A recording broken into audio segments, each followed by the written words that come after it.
The frustration of Manchester police, unable to control what leaked out of its investigation, blew up into a diplomatic squall.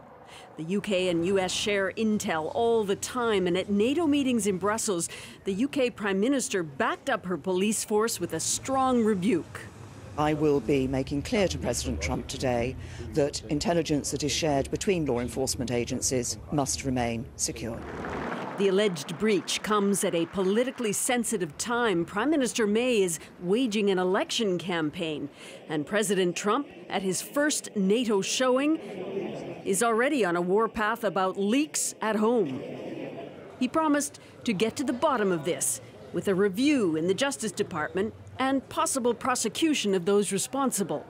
The New York Times defended its reporting, which included forensic images and specific details on where the bomber attacked based on where his body was thrown. The Times said the images themselves are neither graphic nor disrespectful and consistent with previous reporting on weapons in horrific crimes.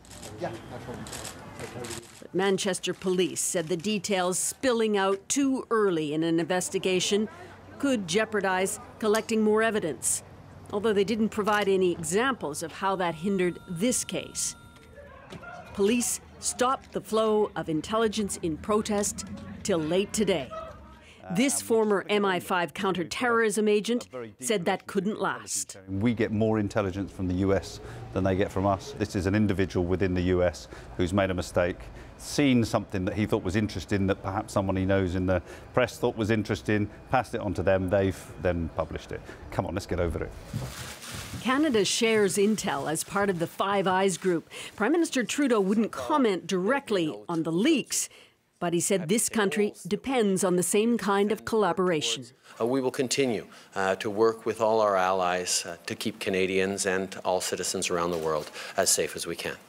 Tonight, that intelligence sharing is back on track after Britain's top counterterrorism officer said he had received fresh assurances from the Americans. And the U.S. is dispatching its top diplomat, Rex Tillerson, here to London tomorrow in an expression, quote, of U.S.-UK solidarity, and no doubt to shore up that sensitive relationship between these intelligence agencies.